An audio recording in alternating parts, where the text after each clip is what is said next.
Okay, welcome everybody. My name is Don Bowman. My company is Agilicus, and we make zero trust solutions for critical infrastructure, municipal governments, water, manufacturing, etc. And today we're going to do something that is a lot more fun for me. And today we're going to talk a little bit more of a hands-on, and I'm going to show you some of the inbound threats that we normally protect against and sort of how an attacker thinks and how they operate. I put the grand term nation state attacks on infrastructure. I'm not going to be red teaming anybody today. We're not going to be hacking anybody. But I'm going to show you some of the what are called open source intelligence tools, the tools that sit out there that everybody has access to. And if I can do it, anyone can. And you can see sort of some of the risky decisions that some organizations have made around that sort of crossover between infrastructure and IT, which is called operational technology. And you'll see that people made the decision to put a PLC online, an HMI online. Maybe they've put their water plant is available remotely for someone to support, and you'll see how the attacker can get in. So it's a hands-on thing, and as a consequence, I have a little bit less script than usual. So my agenda is I'm going to talk about some of the risks that have materialized of late. This year we've had a huge uptick in activity, and we've seen places like the town of Muleshoe, Texas, get attacked online.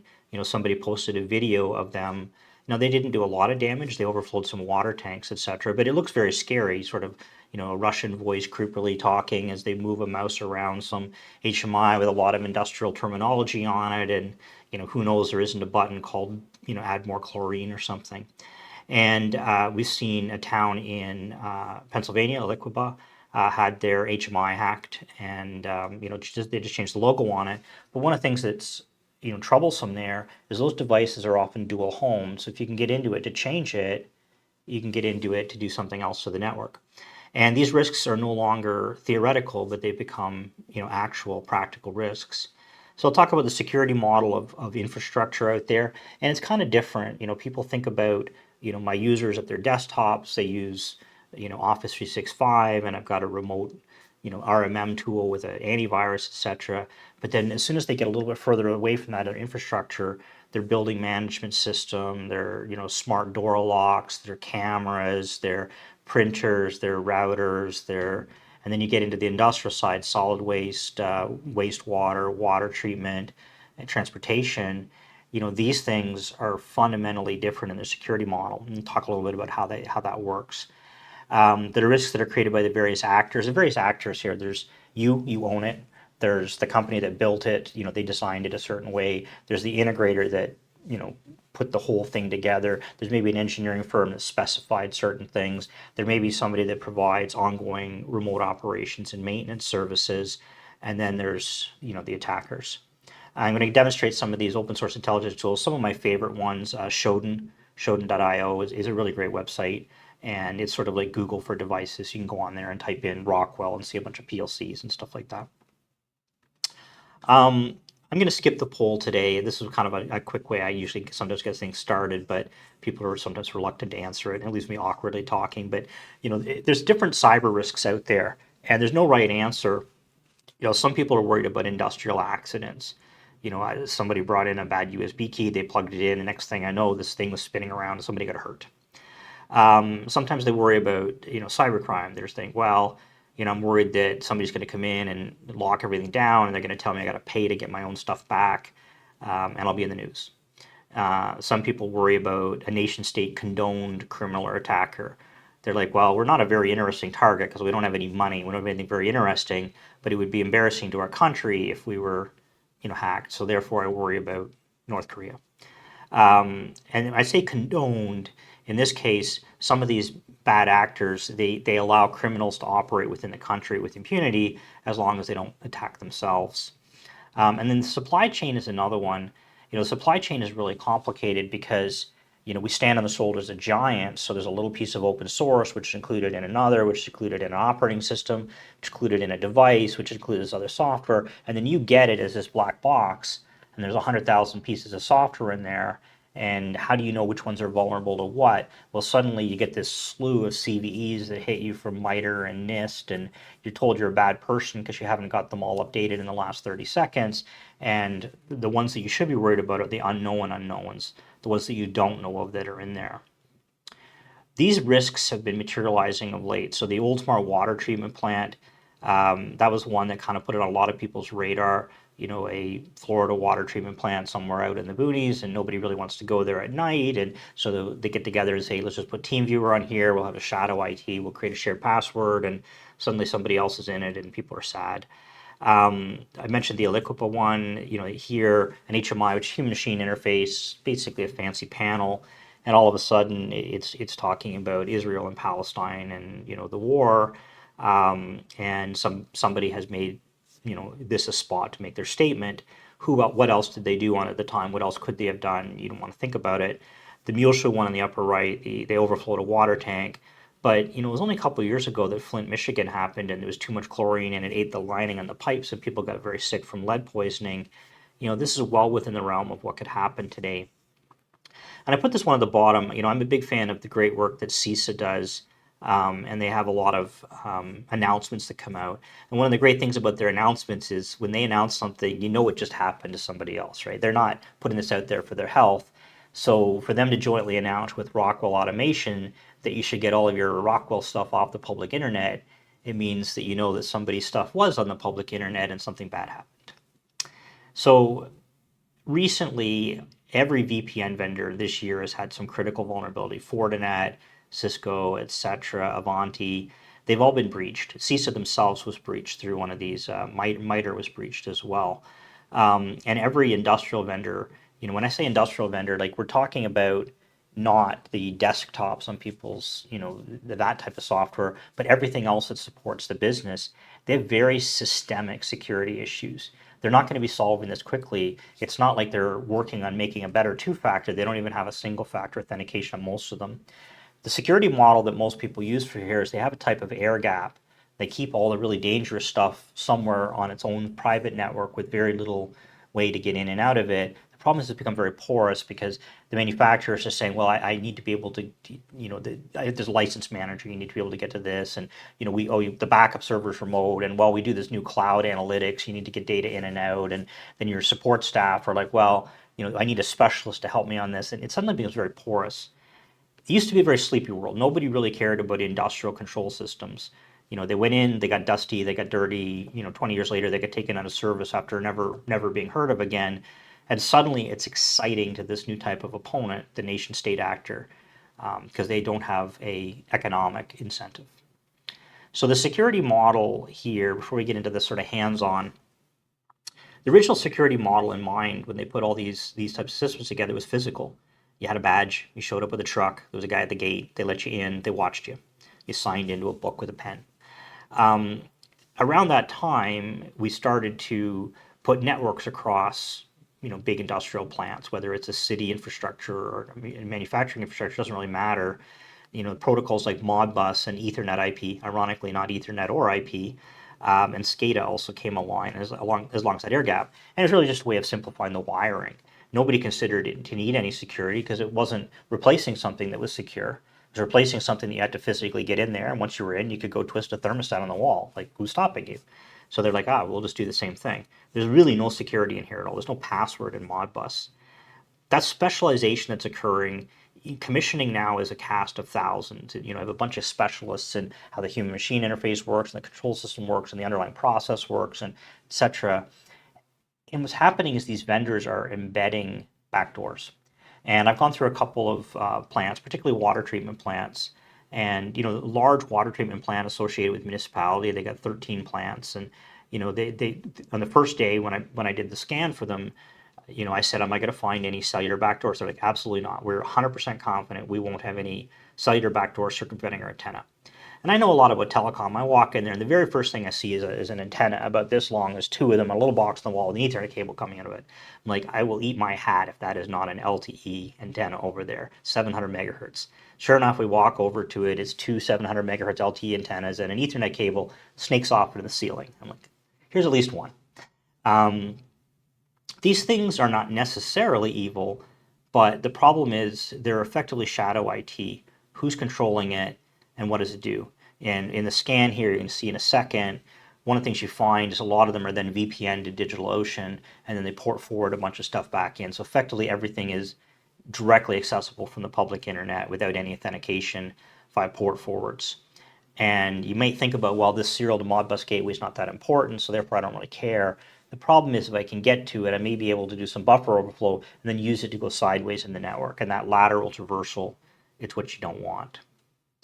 So a lot of different risks and motivations by actor. I break them down in these categories. I operate. It's my plant. It's my risk. It's my job on the line. It's my company. It's going to be paying if something bad happens. I care about security. There's a very high downside to me of a security event. The problem is there's another demographic that you work with called I manage, and they say I support multiple people's plants. And I need simplicity. I got a team that's rotating around. I got a bunch of customers. I got to get them happy as quick as possible. And I can't be installing their software. I can't install a VPN from 30 different customers on my laptop. But also, I don't really have any downside to security events. So I'm going to give you a bunch of advice. Simplify it. Just make a shared account, shared VPN, DMZ, port forward. Those risks are unaligned.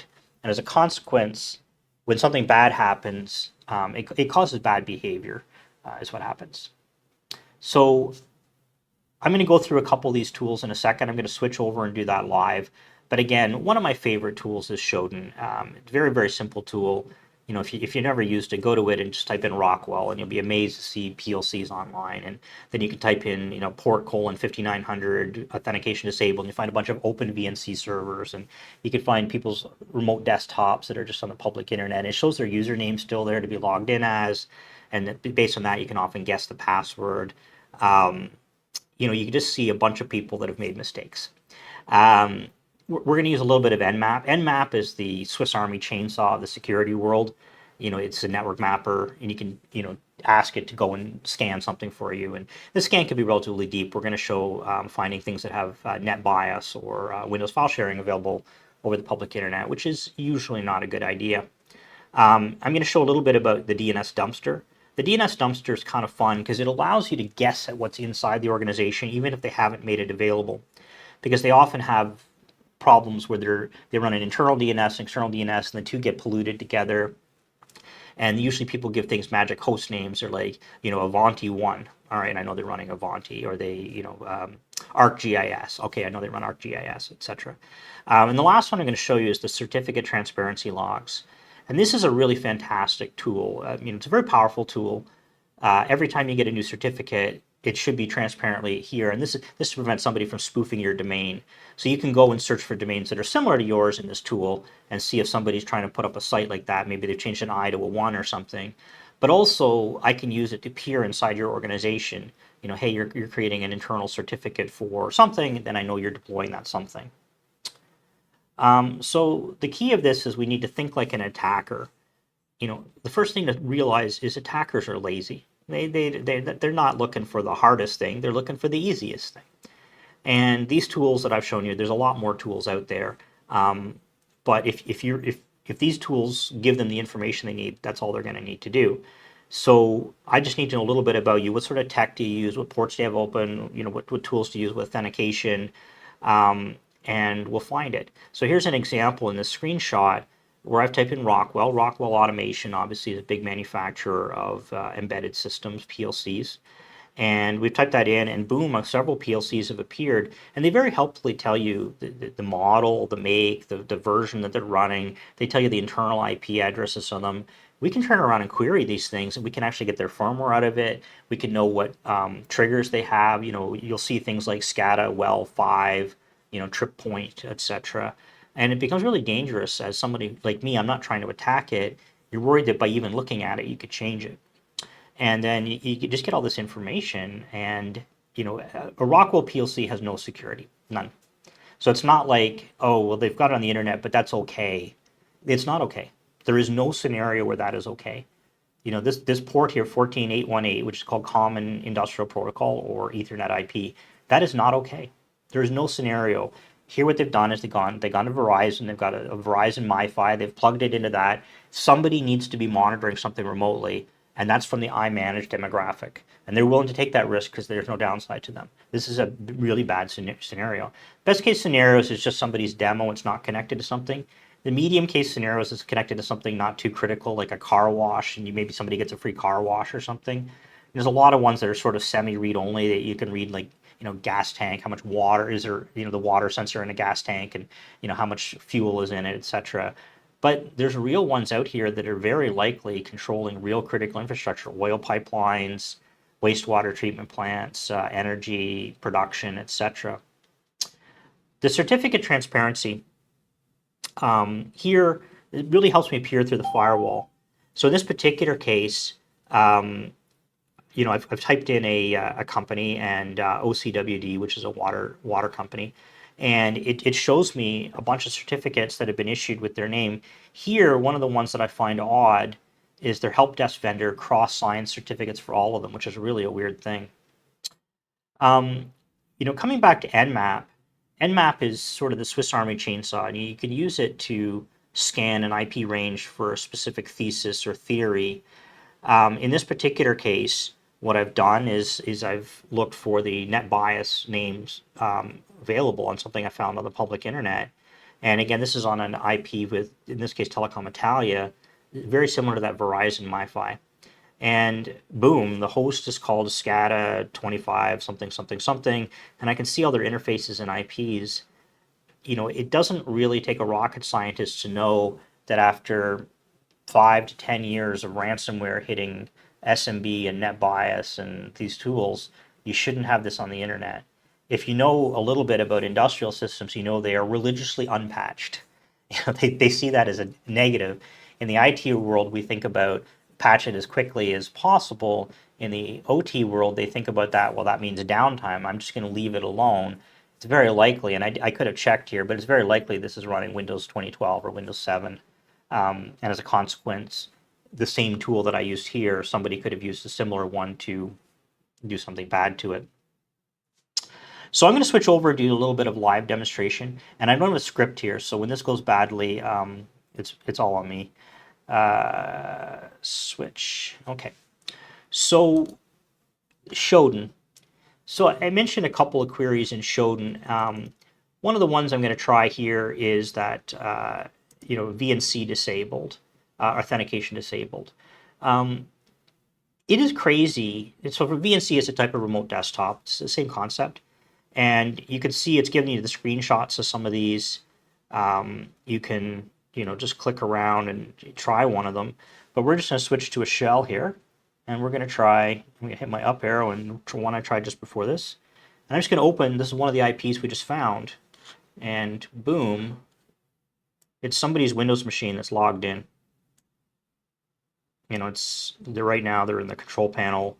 I'm not going to stay on it. I don't really want to be involved, but think about how bad an idea that is, right? So somebody has got this just out there. This is in your organization, and it's masquerading. So you would be like, well, we don't run VNC. That seems like the kind of thing we wouldn't do. But what if I called it something different? Spelled that wrong, I think. Somatic. So Somatic is, I've just put a label on it, and I've called it General Electric, and it's now a PLC. It's an HMI. Now it's a control panel, and it's controlling your building. It's controlling the locks. It's controlling a process control. It's controlling your wastewater system. It's controlling the ice machine in the arena, and it's running Windows CE, and it's got VNC on it, and it's on there on the public internet. And they've given you helpfully given you all the information from it, the exact version that it's running, etc., etc. People will have no trouble hacking into this. So that's the problem in the supply chain, is you might think, well, I would never run VNC, and you're thinking about on your server in the back end. You're thinking about, well, I wouldn't run that on my Exchange server. Boom, all of a sudden somebody's brought it into your organization and they put a box around it, and suddenly it's a good idea. And then they needed access remotely because it's a long drive to your site, and suddenly it's there. We can try another couple ones. So if we go here and do Rockwell, which is the one I tried earlier, tons of these just show up like right away. They have a lot of information about it. So if we take one of these IPs, and usually we can do a little scan. I'm just going to hit my up arrow. And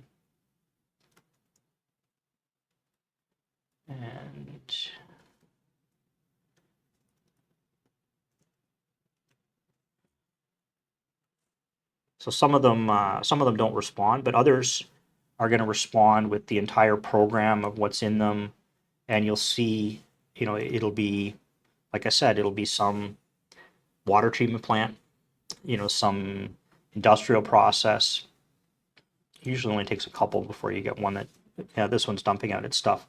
It's taking a long time, so it might not dump out its program, but a lot of them do, and you can see all the different set points. You can see what they're controlling. You can see, the information. If we look at the DNS dumpster, I thought, so I'm in Waterloo, Ontario, so we can type in my city, which is waterloo.ca, and it tells me a lot of information. So the first thing we get is a bunch of different host names. So some of these are probably meant to be public, and some of them aren't. This cemetery test, this is a public IP. If you click on it, you don't know what you're going to get. Maybe you get HTTP basic, suggesting that it's somebody's test site. But you can see they use WebEx, ADFS, the VDI, and it's a mix of internal and external services. And the names of them sometimes are going to tell you what they are. They'll tell you the exact thing. And then you can see a little topology map of how that network works. So coming back as an attacker, I'm lazy. I'm going to find the easiest guy to attack that's got the most surface, that I got the most information available, and I haven't even had to do any of those active tests. If we look at that crt.sh tool, and again, what I'm trying to do is I'm trying to demonstrate that iManage demographic has tricked you into making things available publicly because they don't have the risk. And they didn't do it maliciously. They're not bad people, but they just have a different perspective. Convenience is more important. So here, what we type in here, we could type in SCADA, and we could see if we can find any, certificates. So these are going to be people that have some SCADA system, and who knows what's going on inside them. But if you want to know, maybe people are using Avanti. That's the one of the big hacks of the year, is these VPNs were systemically hacked.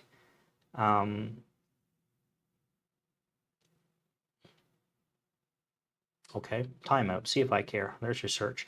So then you can see all these different companies. Sometimes it's Avanti themselves.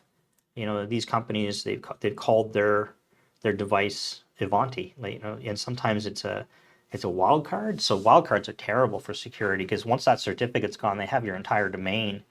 Yeah, it's a bad idea. So you kind of get the idea there. What I'm trying to get across is people are making local decisions. They're saying, okay, this plant was hard to get to. I'm going to put a cellular backdoor. I'm going to go and buy an E1, and I'll put it in, and it punches a hole, and that way I'll be able to get there remotely.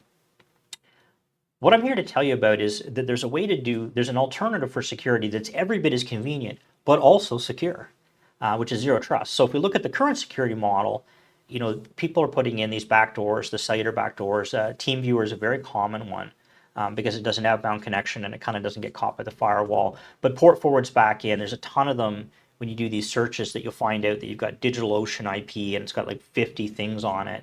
What that is somebody's gone and bought an E1 and cellular VPN to DigitalOcean to a droplet they've bought, and they've turned out and port forwarded everything back in. That asymmetric risk, the operator versus manager, that's a dangerous thing. That's what they call a moral hazard. Is you own the downside, I own the upside. We don't necessarily agree on how to do things.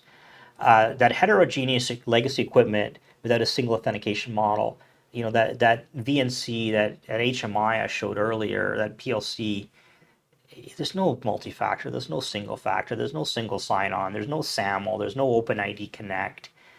And those things are going to live forever in these networks. They're not about to be upgraded to change. They are the way they are. And you can't protect them with a port forward. It's just not possible. people see the air gap and the firewall as a barrier and a challenge rather than as a tool. So there's a lot of people like, how do I get around this thing rather than how do I, securely interoperate with this thing? So why did all this stuff happen? I did not even go through any amount of detail on what could have been there. Why did this happen? Smart, honest people put a cellular modem in front of a PLC. What was going through their head? Rockwell and CISA Rockwell and the United States federal government had issued an advisory saying, do not do that. That is the entire gist of that little headline I showed you earlier. Get that off the public internet. And somebody's done it. Why did they do it? Why did they port forward the world without authentication? They just wanted to get their job done. They wanted to be efficient. They wanted to do a better job for their customer. They wanted better mean time to repair. They're very strong drivers. You don't want to block those. You want to harness them. What you want to do is say, my security system makes getting your job done so easy, you don't even have to worry about it. Rather than, my security system is such a prickly, awful thing that you're going to want to find a way around it. And what do we do for that? Well, first we have to solve authentication. Recognize that there's multiple people you're working with and they don't all work for you. They don't want a shared account. They don't want a calibrated, vendor ad account in your Active Directory. They want to single sign on with their corporate credentials, just like you do. You sign in as so-and-so at your company. I sign in as so-and-so at my company. When you want me to work with you, you want me to sign in the same way I'm used to, not a new way. That's how spear phishing happens, is if you tell people to sign in different ways for different systems, they get nothing to recognize when it's bad. If it's always the same experience and logo and colors and stuff. So solve that barrier. And it's called federation. So it's a key part of Zero Trust, which is what I'm leading up to here, is multiple users from multiple organizations should be able to be authorized to do something without having to create new users and align the risks. So what is Zero Trust? So Zero Trust it's what I'm here selling today. So Agilicus AnyX, we make it really easy for that person who needs access to that PLC to do it safely, but the plant operator to be able to authorize, no shared accounts. Every individual that needs it gets it, but nobody else. It won't show up in Shodan. The first thing you need is the who problem. Who are you? I need to know who you are with single factor and multi-factor and single sign and all that stuff, but you're not a separate who. You are the same who, regardless of how many companies you support. Every person must be individually known and authenticated. There's no exceptions here, no shared accounts. You can't create the Siemens account because somebody from Siemens is supporting you. It's got to be Jane at Siemens. That's the first part of Zero Trust. The second part is the what problem. What are you allowed to do? What do I allow you to do? You need to own that. That's not something you can outsource. That's authorization. I assign you permissions. You have read-only access to that VNC. You are able to reprogram that PLC. You are able to do something with my backup system. And I need a full audit trail of that. And then the last is how. How do I get you to that thing? Is it out? So in our case, it's an outbound connection from the site on HTTPS WebSocket. It parks in the public cloud. The user comes back, and there's a firewall that joins them back there. That means it works behind Starlink or LTE or even that complicated air gap. If you have who, what, and how solved on a per individual who basis and individual how basis, so person A, resource B, role C, you have Zero Trust. And it's not actually that complicated. It sounds really complicated. The alternative is the VPN, which is just like a long Ethernet cable, and hey, you're in the building, try to stay in your area. With Zero Trust, it means when somebody's laptop, when they leave it on the bus unlocked, they still only have access to what they had access to. The blast radius is reduced, etc. So the high-level end-user view that I'm leading up to here is the user just opens their tablet, clicks HMI 5, sees it, let me adjust the amount of salt, closes it, away they go. It's every bit as convenient as it being on the public internet. Single sign-on the way they're used to, multi-factor the way they're used to, any device. The operator's view is, Jane at Siemens is able to have read-only access to that thing between the hours of 2 and 3, full control. The authorization is something that you don't hand to someone else, but the authentication is someone you do.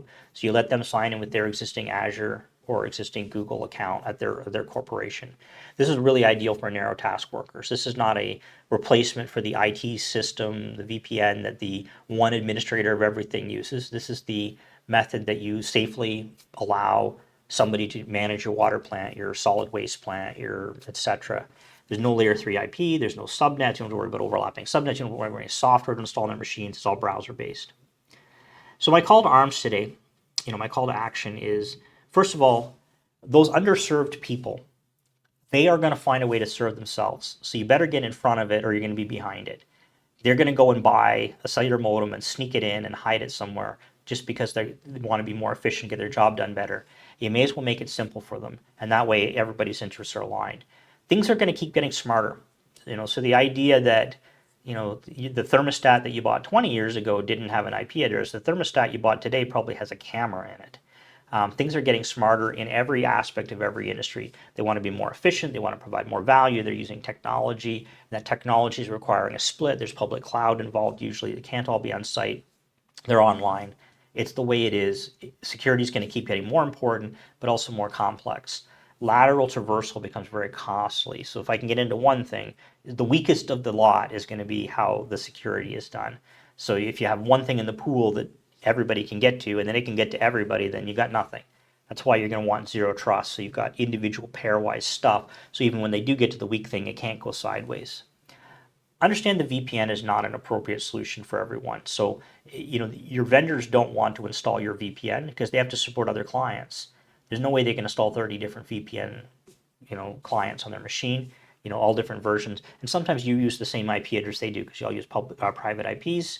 192.168, 100.1. Well, it's my subnet. What am I going to do? Change? They don't like it. Understanding the single sign-on multi-factor is not just for your team. Everybody should go through a proper single sign-on passkey based multi-factor every time they sign in. And that means there's no shared account. You can't create the Siemens account and have everybody know it, because then they would never be able to do multi-factor even if it was a good idea. And we just don't want new accounts because, one of the things one of my favorite facts is the average person has 110 passwords, but there's only 88 words in Wonderwall by Oasis, which you're now thinking of. What's the story, Morning Glory? Imagine having to memorize, an entire song for everybody's just writing their passwords down, is the moral of it. And I guess the last part of the call to arms is I'd love to engage with you. We'll make this recording available afterwards. We've got other similar recordings and dissimilar recordings online. And I'd love to help you. I'd love to work with you. Feel free to challenge me if you don't believe that I was right on something, or you think I missed a key topic, or you wish I'd gone into more depth or less depth on the little hands-on demo there. And feel free to give those tools a use. Like I said, I'm not repping them or anything. There's a bunch of tools like that out there. I like Shoten because it's very simple to use and it works, but there's other tools that are a little bit similar.